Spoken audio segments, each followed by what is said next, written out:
Hola. Qué alegría tenerte aquí. Suscríbete al canal y vamos juntos a vivir esta historia.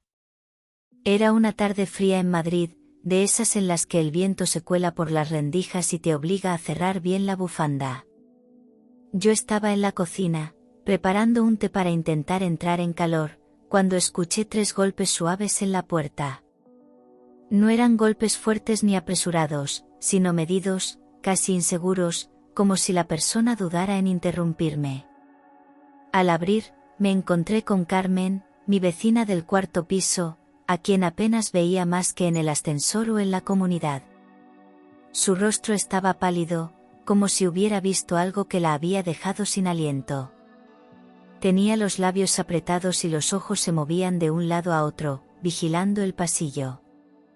No llevaba abrigo, a pesar del frío, como si hubiera salido de su casa con prisa y sin pensar. En ese instante, supe que no era una visita cualquiera. Carmen no sonrió ni me saludó como de costumbre, en cambio, se inclinó hacia mí y susurró mi nombre con un tono grave, cargado de urgencia. Me aparté para que entrara, pero ella negó con la cabeza y se quedó en el umbral, todavía mirando hacia el final del pasillo como si temiera que alguien la estuviera siguiendo. Su respiración era agitada y sus manos temblaban levemente, agarradas a la barandilla de la escalera. Durante unos segundos que me parecieron eternos, no dijo nada más, solo me miraba con una mezcla de miedo y determinación. Sentí un escalofrío recorrerme la espalda, una intuición que me advertía que lo que estaba a punto de decirme cambiaría muchas cosas. El silencio entre nosotras se volvió denso, casi insoportable, como si el aire mismo esperara su confesión. Finalmente, Carmen dio un paso hacia adelante y me pidió que cerrara la puerta con llave. Obedecí sin hacer preguntas, sintiendo como mi corazón empezaba a latir más rápido. Una vez que el clic de la cerradura resonó en el pasillo, ella se acercó lo suficiente como para que su voz apenas fuera un murmullo. «Necesito contarte algo, pero prométeme que no vas a decir que fui yo», dijo, con los ojos clavados en los míos, buscando una garantía. Esa frase, dicha así, tan de repente, me dejó sin palabras. Noté que mi mano seguía apoyada en el pomo de la puerta, como si aún necesitara sostenerme. Algo en su mirada me hizo entender que estaba a punto de escuchar una verdad incómoda, de esas que no se pueden desoír una vez que salen a la luz. Carmen tragó saliva y miró hacia la ventana del rellano antes de hablar, como si temiera que alguien pudiera escucharla. Su voz era tan baja que tuve que inclinarme para oírla. «No puedo callármelo más, pero si se sabe que fui yo, me buscaré un problema». Noté cómo sus manos apretaban con fuerza el bolso que llevaba colgado, y el leve temblor de sus dedos me revelaba que estaba realmente asustada. Intenté preguntarle de qué se trataba, pero me interrumpió con un gesto seco, pidiéndome silencio. La tensión me oprimía el pecho, una mezcla de curiosidad y temor que crecía con cada segundo. Carmen respiró hondo, como quien se prepara para cruzar una línea sin retorno. «Prométeme que no vas a decir mi nombre», insistió, y yo, intrigada, asentí sin dudar. Su mirada se clavó en mí, intensa, casi suplicante, como si buscara asegurarse de que podía confiar. Bajó la voz todavía más, tanto que sus palabras parecían un secreto que apenas se atrevía a existir. «Es algo que pasa cuando tú no estás, y lo he visto demasiadas veces», murmuró, y sentí un frío repentino recorrerme la espalda. La forma en que lo dijo no dejaba espacio para la duda, no hablaba de una sospecha, sino de algo que había presenciado con sus propios ojos. «No sabía si contártelo, pero hoy ya no puedo callar más», añadió, mordiéndose el labio inferior. Noté cómo mi respiración se aceleraba sin que pudiera evitarlo, y por un instante tuve miedo de lo que estaba a punto de escuchar. Con un hilo de voz, Carmen me confesó que, cada vez que yo salía de casa, una mujer entraba por la puerta del portal como si fuera la dueña. Dijo que no la había visto una sola vez, sino muchas, siempre en mis ausencias, moviéndose con una seguridad inquietante. Lo que más me impactó fue cuando aseguró que la mujer usaba una llave para entrar, sin forzar nada. Mi mente empezó a dar vueltas, intentando encontrar una explicación lógica, pero no encontraba ninguna que no me revolviera el estómago. Camina con calma, como si conociera cada rincón, continuó, y en sus ojos leí el mismo desconcierto que empezaba a apoderarse de mí. Aquellas palabras me pesaban como una piedra en el pecho. Algo me decía que lo que venía después sería aún peor. Carmen explicó que al principio pensó que podía ser una amiga mía o una familiar, pero con el tiempo comprendió que no era así. No trae bolsas de compra ni parece venir a ayudarte, entra, y desaparece dentro, aseguró, y el nudo en mi garganta se hizo más apretado. Recordé de golpe algunas veces en las que había notado cosas fuera de lugar en casa, cajones mal cerrados, objetos movidos, pero siempre lo había atribuido a mi despiste. Sentí como una corriente de rabia y miedo empezaba a subir por mi cuerpo. Tenía que decírtelo, porque sé que algo no está bien, concluyó, y esa frase, tan cargada de certeza, me dejó sin palabras. Carmen describió a la mujer con una precisión que me heló la sangre: pelo rubio, perfectamente liso, y un abrigo rojo que destacaba a distancia. No es una rubia cualquiera, tiene ese tipo de sonrisa de quien sabe que no la están vigilando, dijo con amargura. Según ella, la mujer llevaba siempre un bolso negro grande, de esos que pueden esconder cualquier cosa. Me imaginé la escena, esa figura caminando por mi pasillo con mis paredes como testigos mudos. La imagen se grabó en mi mente, acompañada de una sensación de violación de mi intimidad. No era solo la intrusión física, era la arrogancia de entrar como si tuviera derecho. Su forma de mirar es extraña, como si estuviera evaluando todo, como si quisiera memorizar cada detalle, añadió Carmen, apartando la vista hacia el suelo. Me dijo que había intentado seguirla discretamente una vez, pero la mujer subió tan rápido las escaleras que la perdió de vista. Aquello me produjo una mezcla de inquietud y urgencia por saber quién era y qué buscaba.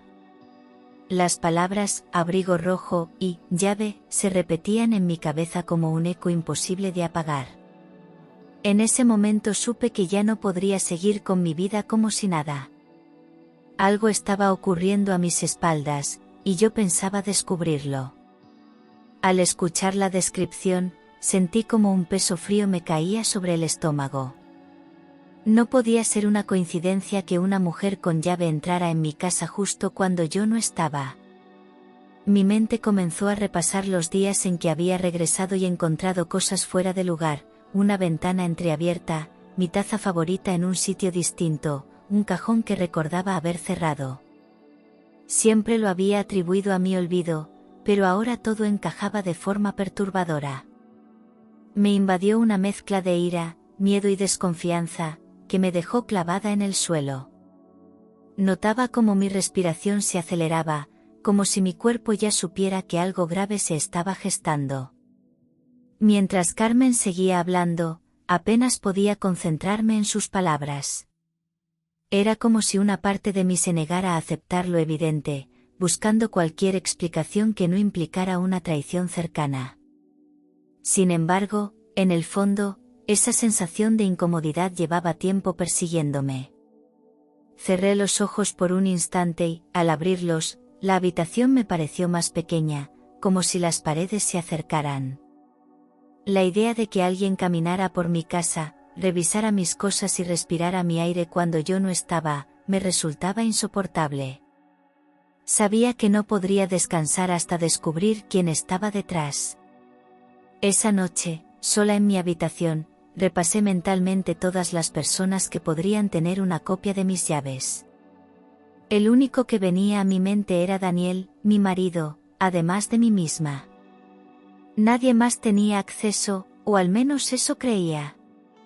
La duda empezó a corroerme, ¿y si él había dado una copia a alguien más? Recordé que, hacía meses, Daniel había mencionado que necesitaba duplicar la llave, por seguridad, y que él mismo se encargaría. En su momento no le di importancia, pero ahora esas palabras resonaban con un significado diferente. Me pasé horas mirando el techo, sintiendo cómo la desconfianza se filtraba en cada rincón de mi mente. Intenté pensar en otras posibilidades, pero ninguna resultaba convincente. La mujer del abrigo rojo no parecía una desconocida que hubiera conseguido la llave por casualidad, aquello parecía planificado.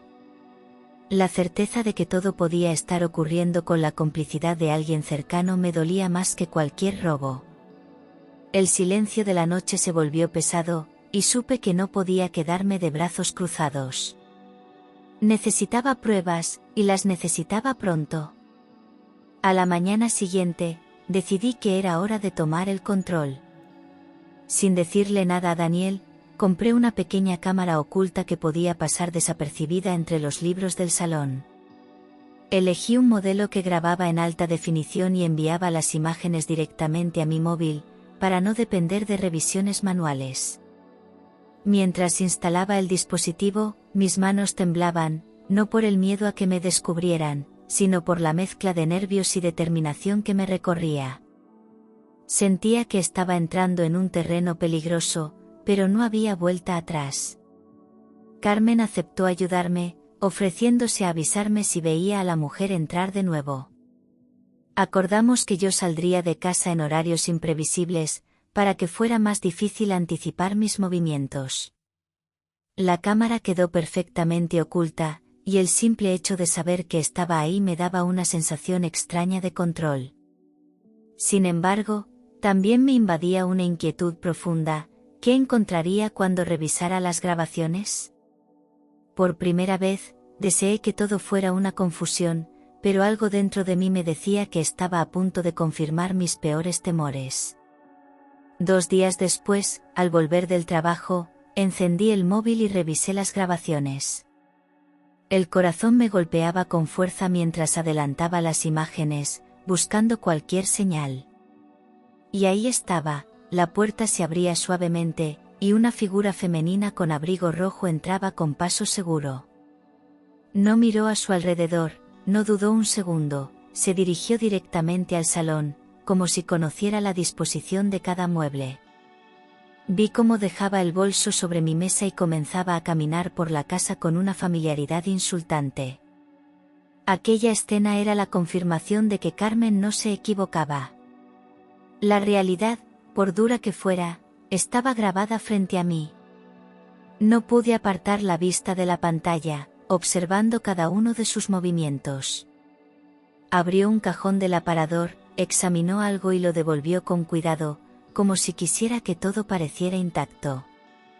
Luego pasó la mano por el respaldo del sofá y se detuvo a mirar por la ventana, como si estuviera comprobando que nadie la observaba desde fuera. Me invadió una sensación de vulnerabilidad absoluta. Mi hogar, que hasta entonces había sido mi refugio, se había convertido en un escenario de invasiones silenciosas. En ese momento, decidí que no descansaría hasta saber quién era y por qué estaba allí. Cuando la cámara captó su rostro con más claridad, sentí que la sangre me abandonaba. No era una desconocida, era Laura, la supuesta compañera de trabajo de Daniel.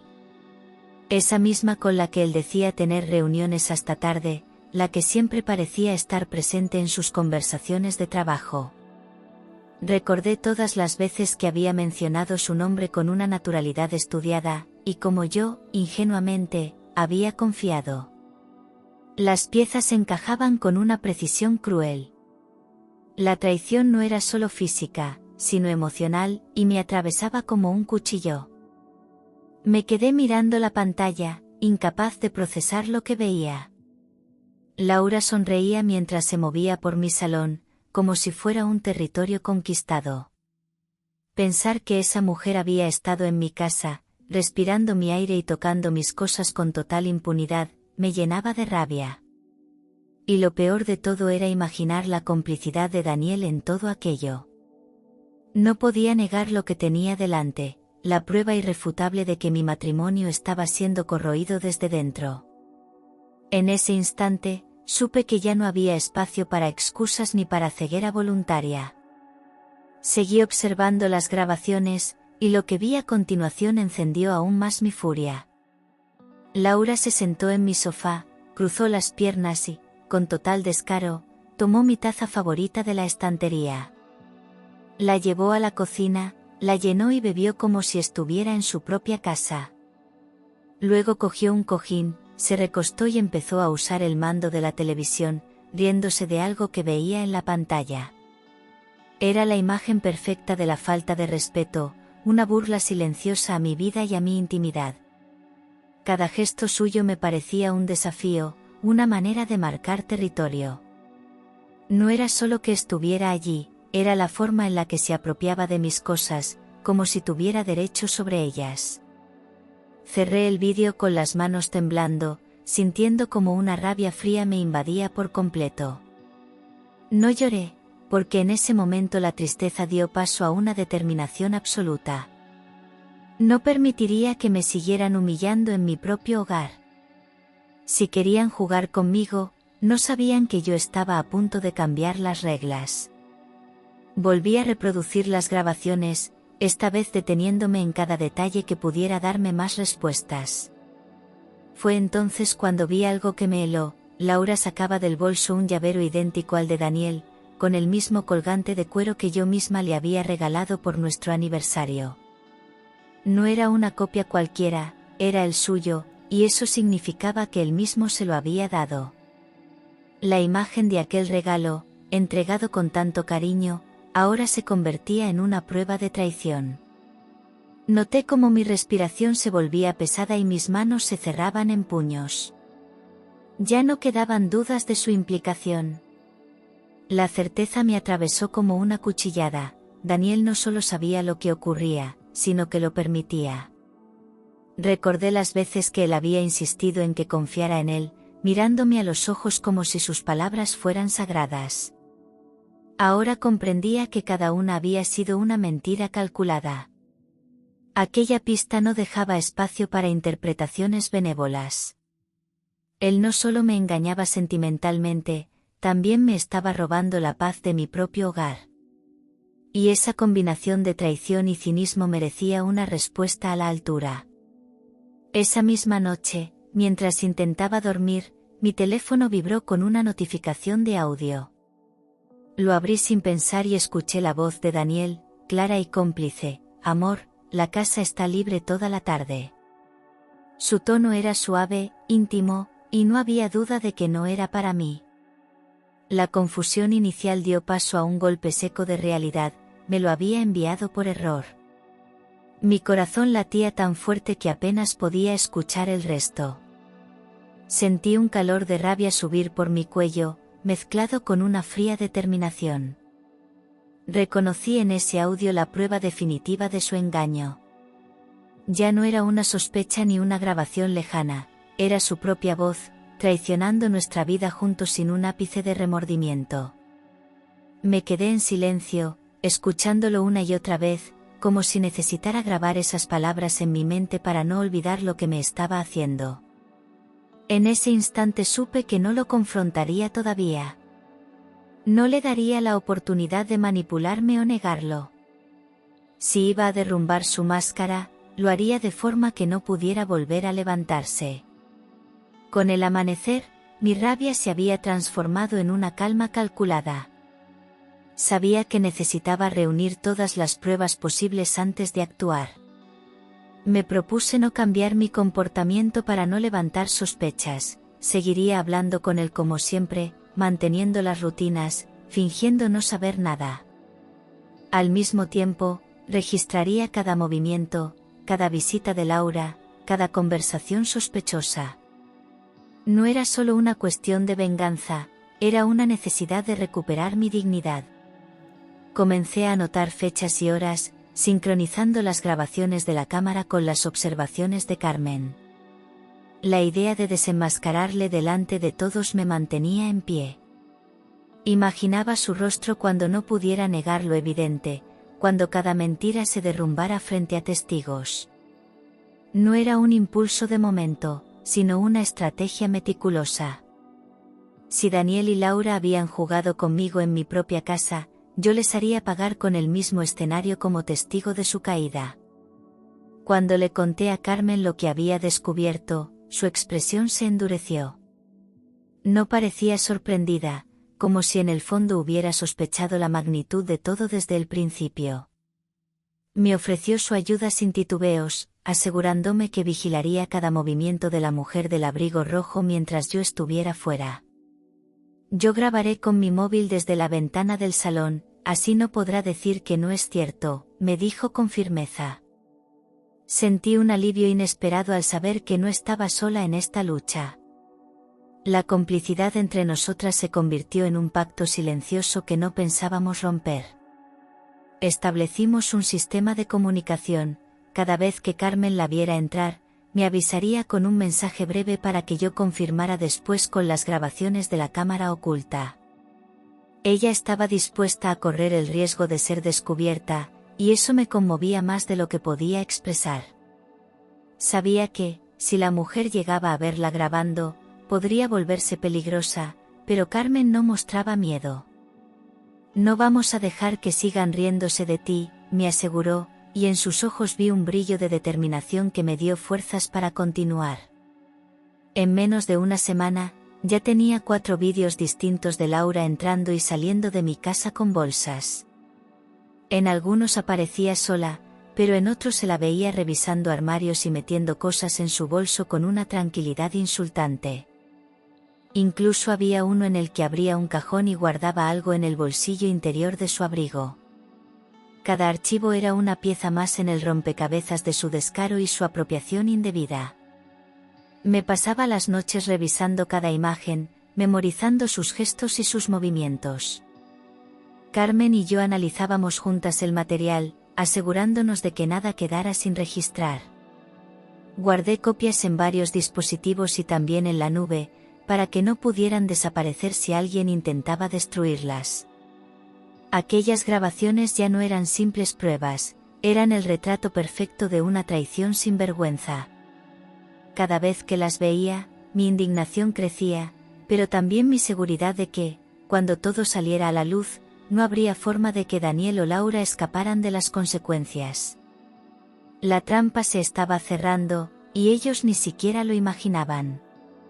Una tarde, revisando las grabaciones más recientes, vi algo que me dejó sin aire. En la imagen aparecía Daniel, entrando en casa junto a Laura, con las llaves en su mano. No hubo prisas ni cautelas, caminaban juntos, hablando y riendo, como si fueran dueños de aquel espacio que me pertenecía. Esa escena borró cualquier resquicio de duda que pudiera quedarme. Ya no era solo su amante entrando a escondidas, él estaba allí, dándole legitimidad a cada invasión. La confirmación de que lo hacían juntos fue como una puñalada. Los vi recorrer mi casa como si fuese suya, revisando la cocina, el salón, incluso el dormitorio. En un momento, Laura se sentó en la cama y Daniel se inclinó para besarla. Sentí un fuego frío en el pecho, una mezcla de asco y rabia que me hizo apretar los dientes. No era solo una infidelidad física, era la humillación de verlos profanar el lugar donde yo dormía, donde creía que existía amor y respeto. Esa imagen se grabó en mi mente y supe que, cuando llegara el momento, la mostraría sin piedad. Después de ver aquellas imágenes, sentí que las lágrimas me quemaban los ojos, pero no les permití caer. No quería que mi dolor se convirtiera en su victoria, prefería transformarlo en un arma. Respiré hondo y me obligué a pensar con frialdad. Sabía que, si me dejaba llevar por la rabia, corría el riesgo de cometer un error que les daría la oportunidad de escapar. La traición que había descubierto era tan profunda que cualquier confrontación precipitada sería inútil. Así que opté por la paciencia, acumulando cada detalle como si fueran piezas de un expediente que un día les estallaría en la cara. No era fácil disimular. Cada vez que veía a Daniel, sentía la tentación de gritarle todo lo que sabía. Pero me repetía a mí misma que la venganza más efectiva es la que se sirve fría. Me movía por la casa con aparente normalidad, incluso le sonreía, mientras en mi interior calculaba cada paso. Aquella calma no era paz, era un volcán dormido, esperando el momento exacto para estallar. Y cuando lo hiciera, no dejaría nada en pie de la vida que él había construido a mis espaldas.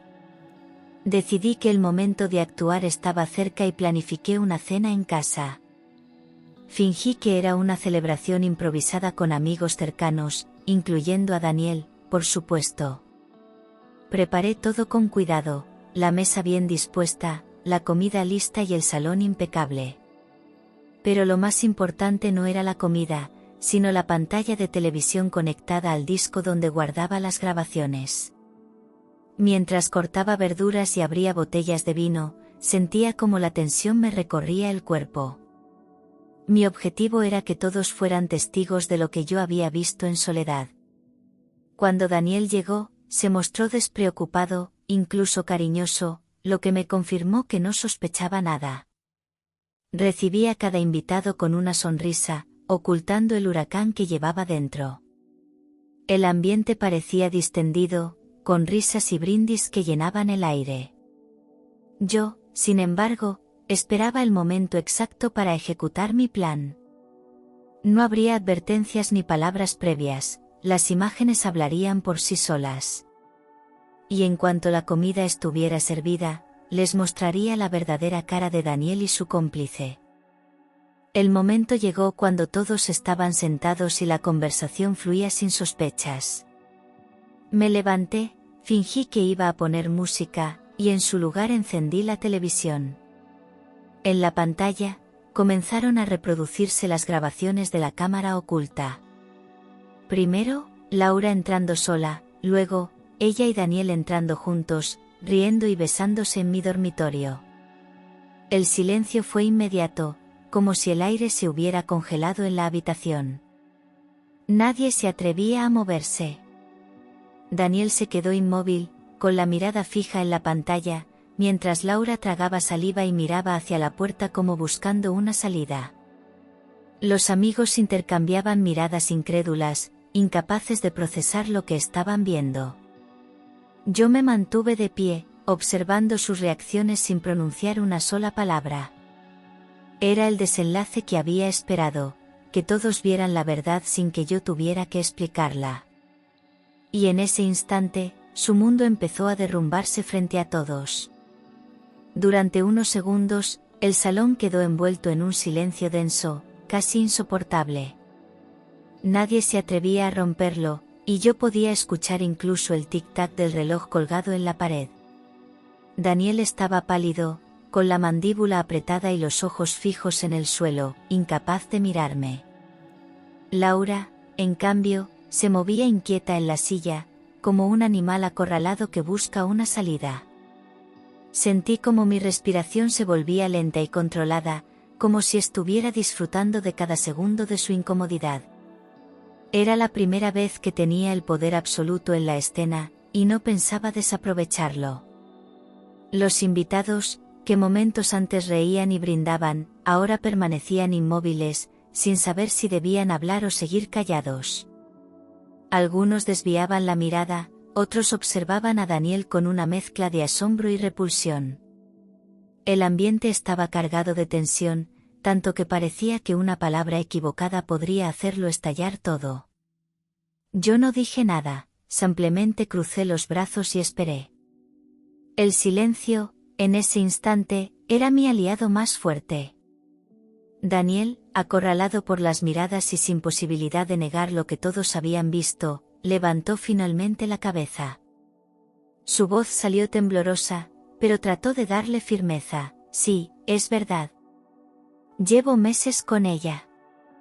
Aquellas palabras resonaron como un disparo en la habitación. No intentó excusarse ni inventar una historia, tal vez sabía que no serviría de nada. Laura bajó la mirada, consciente de que cualquier palabra suya solo empeoraría la situación. En ese momento, pude ver en Daniel una mezcla de vergüenza y desafío, como si quisiera recuperar el control pero no supiera cómo. No lo interrumpí, le dejé hablar, porque cada frase que pronunciaba lo hundía más. Admitió incluso que le había dado a Laura una copia de las llaves, justificándose con un «ella lo necesitaba», que hizo que algunos invitados resoplaran con incredulidad.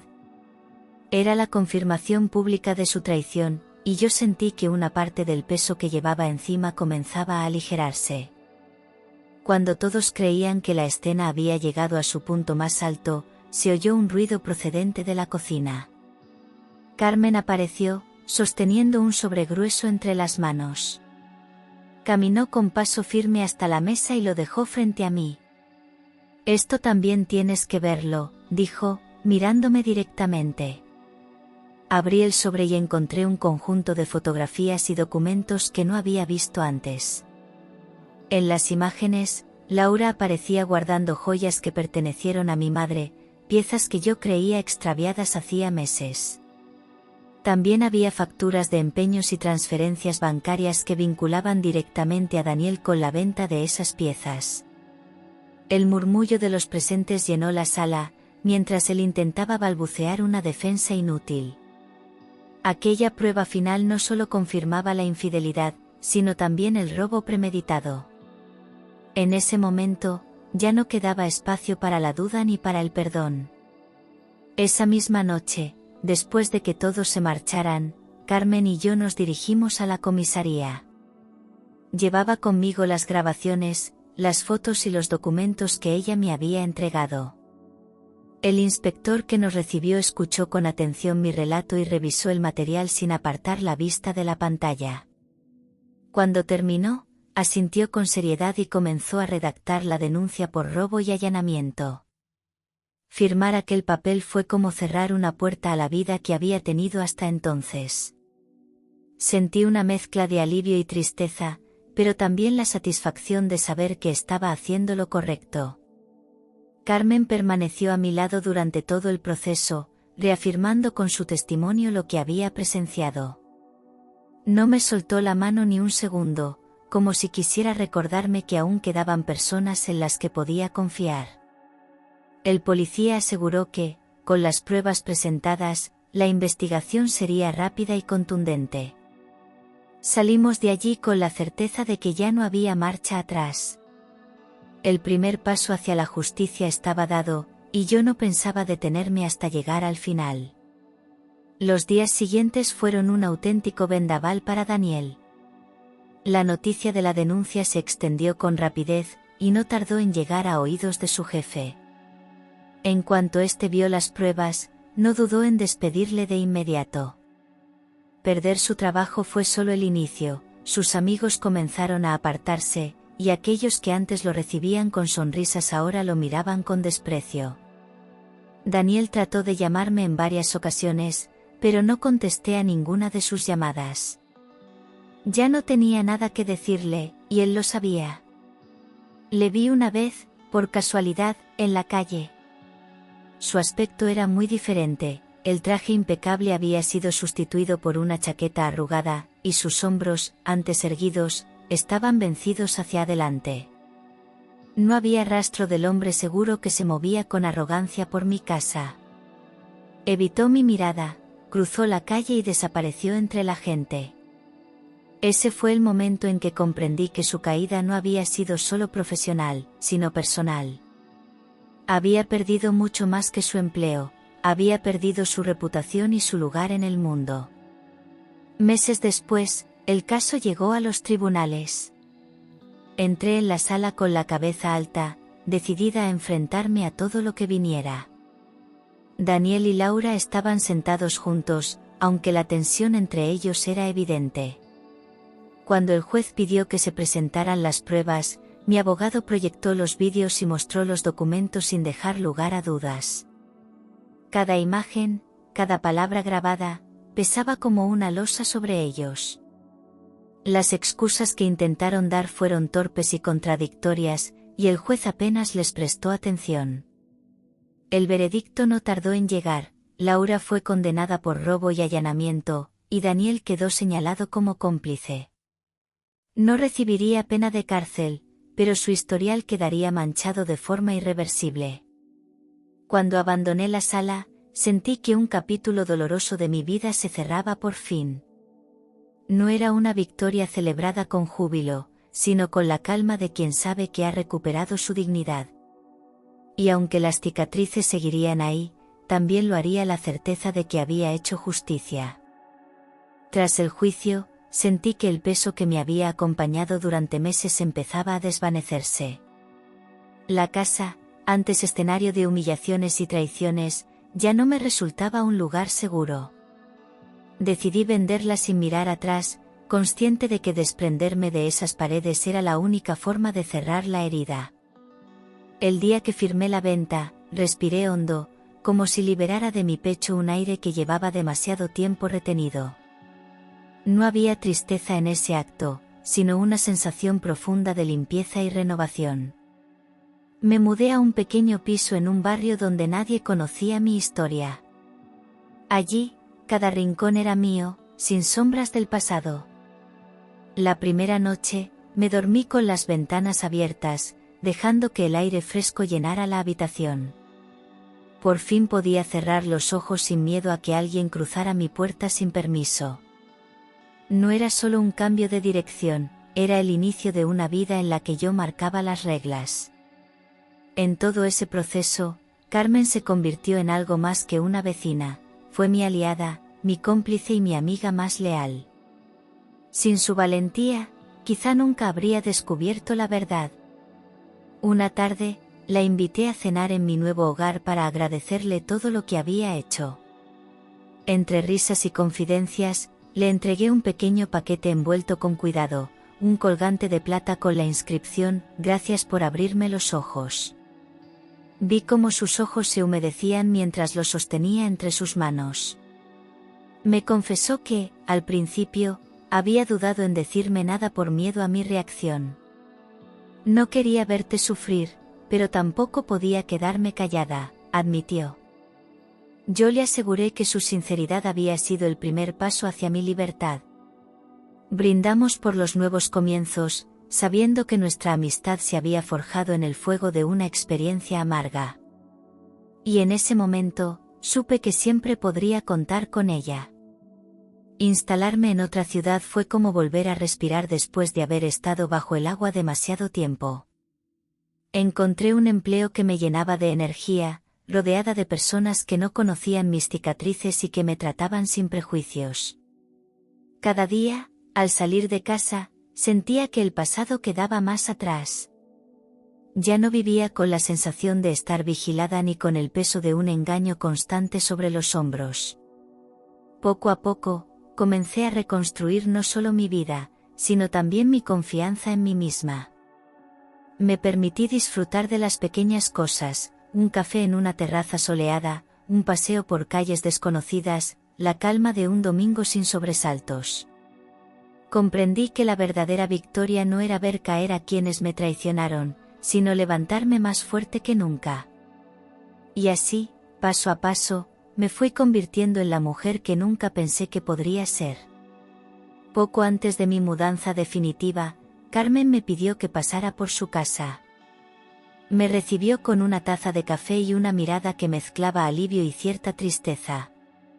«Hay algo que no te conté antes», comenzó, dejando las palabras en el aire. Me confesó que llevaba meses sospechando de Laura y Daniel, pero temía que, si me lo decía sin pruebas, yo me alejara de ella. Había esperado el momento justo para hablar, cuidando de no dar un paso en falso. Sacó de un cajón una libreta pequeña donde había anotado fechas, horas y descripciones detalladas de cada vez que veía entrar a Laura.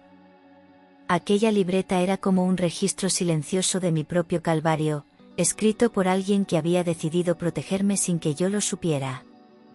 Le agradecí de nuevo, sabiendo que su silencio inicial no había sido por indiferencia, sino por precaución. Entendí que, incluso en medio de la traición más profunda, todavía existían gestos de lealtad que podían salvarte. Con el tiempo, comprendí que la traición más dolorosa no es la que viene de los enemigos, sino la que entra por la puerta con una llave de tu propia casa. Aprendí que no se trata solo de cerrar puertas físicas, sino también de saber a quién permites entrar en tu vida. Daniel y Laura se convirtieron en nombres sin peso para mí, sombras que ya no podían tocarme. Lo que antes me producía rabia, ahora me daba una fría indiferencia. Entendí también que el amor propio no se negocia y que mi paz vale más que cualquier relación. No hay mayor fuerza que la de una mujer que ha sobrevivido a la mentira y ha elegido levantarse. No guardo rencor, porque sé que cada herida me ha hecho más fuerte y más consciente de mi valor.